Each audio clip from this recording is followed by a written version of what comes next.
faire du stop. Il y a des points de stop avec des personnes qui se sont inscrites. C'est pas avec n'importe qui.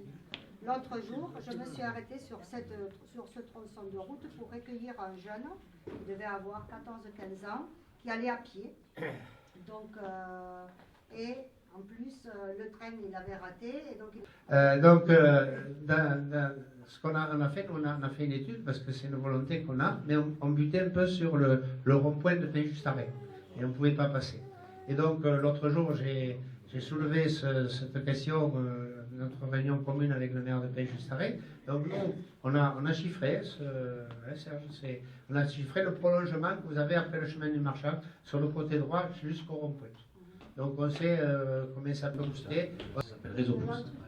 Alors, après, c'est des questions de transport. Vous avez Bernard Bergeau qui est au fond de la salle, qui est notre collègue spécialiste transport qui vous en parlera. Mais sur ce Réseau Pouce en particulier, en fait, vous savez que ça a été indiqué tout à l'heure, on a fusionné avec d'autres intercommunalités. La liaison, c'est une liaison fixe qui va faire Muret, Labarthe, qui va après passer à la gare de Pain-Juste-Arrêt Labarthe et qui va rejoindre le centre de transfert au niveau de Portée. Qui, au départ, ont eu quelques petits problèmes de conception, notamment avec des arbres, Serge.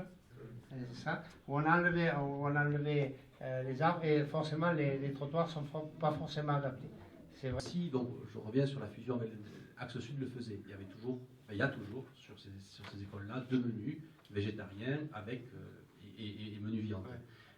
L'agglomération le faisait, la CAM actuelle ne le faisait pas forcément. Et à partir du 1er septembre, pareil, il y aura 2 menus végétariens et viande, mais avec inscription. C'est-à-dire que pour éviter le gaspillage alimentaire, on demandera aux parents, à la rentrée, bien sûr, d'inscrire si leurs enfants mangent de la viande ou pas. C'est un problème d'aire de jeu. Donc déjà dans un lotissement, quand il se construit, il n'y a aucune obligation pour le constructeur de faire une aire de jeu, si ce n'est quelques espaces verts qui sont accessibles. Après, c'est de notre ressort de faire des aires de jeu. Nous, on en a une ici, au bas de ce bâtiment. C'est la seule qu'il y a sur la commune qui est utilisée. Après, les constructeurs n'ont aucune obligation de faire des aires de jeu. Parce que ça fait plaisir de recevoir, et mes collègues aussi, des nouveaux arrivants.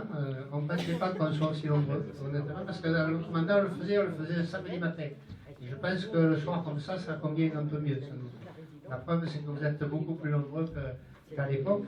Vous redire que les élus qui sont là, on est à votre disposition, notamment le maire. C'est son rôle numéro 1 d'être au service du public et pour le public. Je mets tout en œuvre pour que le service public de notre commune soit de plus en plus performant. C'est pour ça, je n'ai pas parlé tout à l'heure très en détail, mais on a fait un diagnostic de l'ensemble de nos services pour faire que nos services soient encore plus en fonctionnement, bon fonctionnement et au service du public. Je dérive le sketch, je ne veux plus voir dans nos communes le sketch des Chevaliers du Fiel. Voilà, en gros, c'est pour avoir une pointe d'humour.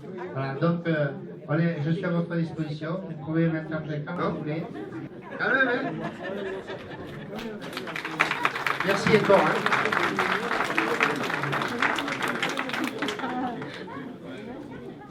Alors, je m'appelle Mademoiselle Blasi-Laetitia. Pour sa proximité de Toulouse et pour toutes ses commodités en termes de crèche, d'école, de pharmacie et justement, voilà, que ce soit près de Toulouse, c'est très agréable. Alors maintenant, que pensez-vous de la Bartholaise maintenant que vous y vivez? On est très contents. On est très contents. C'est très accessible. On a toutes les commodités à pied. Et on est très proche aussi de Toulouse pour aller travailler. Donc voilà. Globalement, on est très contents. On a emménagé au mois de décembre de 2016, donc il y a quelques mois, il y a 3 mois. Voilà. On a fait construire donc notre maison et donc ça fait un peu plus de... la construction a duré 1 an. Donc on a emménagé On a emménagé en décembre. Et vous étiez, auparavant, vous étiez où? On habitait sur Toulouse, dans un quartier de Toulouse, à Poulourville. Donc vous étiez à l'opposé un petit peu? On était à 20 minutes d'ici. Et avant d'habiter à Toulouse, nous habitions à Castelginest. De l'autre côté de Toulouse. De l'autre côté de Toulouse, voilà. Et on a choisi la Barthe pour nous rapprocher de notre lieu de travail. Oui, donc vous avez anticipé ma question. Pourquoi avoir choisi la Barthe? Alors, pour vous rapprocher de votre lieu de travail, certes, mais est-ce qu'il y a eu d'autres critères dans votre choix? En fait, non. Quand on cherchait à proximité du travail, donc on regardait dans tout le sud toulousain.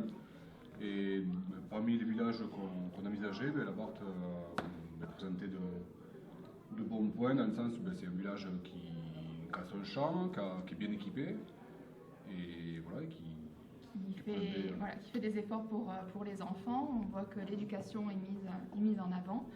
Donc voilà, ça nous a semblé un village dynamique. Et puis après, en particulier, c'est le lieu où l'on habite qui nous a séduit. Voilà. Dans les petites craintes qu'on peut avoir, c'est l'expansion, la forte progression quand même au niveau de la population. Donc on espère que ça sera quand même anticipé et maîtrisé. Voilà. Nous sommes installés à la Barthe-sur-Lez depuis septembre 2016. Donc c'est quand même récent. Vous étiez à quel endroit auparavant? On vient de pas très très loin, de Pin-Justaré. Donc on connaissait déjà un petit peu la Barthe-sur-Lez, donc c'est juste un déménagement de 3 km, on va dire. Voilà. Et quelle est la raison qui vous a amené à choisir la Barthe-sur-Lez, justement à côté de Pin-Justaré? Alors la raison, tout simplement, c'est que nous avons fait acquisition d'une maison ancienne sur la Barthe-sur-Lez, qui est donc, je pense, très connue, qui est l'ancien Poêlon. Voilà. Restaurant. Voilà, ancien restaurant que nous avons donc acheté pour rénovation. Voilà, et nous avons un projet pour ouvrir des chambres d'hôtes sur la Barthe-sur-Lez. Sur la Barthe-sur-Lez. Eh bien, expliquez-nous ça. Oui. Voilà. Donc déjà, on prend beaucoup de plaisir dans ce village. Notre maison, ce qui est une maison ancienne de 1887, elle est déjà très très jolie. Elle est dans le style toulousain. Et aujourd'hui, nous prenons déjà beaucoup de plaisir à la rénover. Donc nous envisageons ouvrir au début de l'été, juin a priori, 3 chambres pour commencer. Et ensuite, à terme, nous aurons 5 chambres. Ça va faire maintenant 3 ans et demi qu'on a acheté donc, chemin de la Gardelle. Et on a choisi on vient de Lavernoz-la-Casse et je suis un ancien Labartais depuis tout petit. Et on a eu un petit coup de cœur pour surtout pour aller travailler, on est assez proche de nos emplois. Donc ma compagne travaille sur Castanet, moi sur Launaguet, donc on a une accessibilité beaucoup plus pratique que sur la région de Lavernoz. Voilà. Après on s'y sent bien. Après, on n'a pas pris le temps encore de connaître la ville comme il faut. C'est pour ça qu'on est ici aujourd'hui et on souhaite la découvrir encore plus.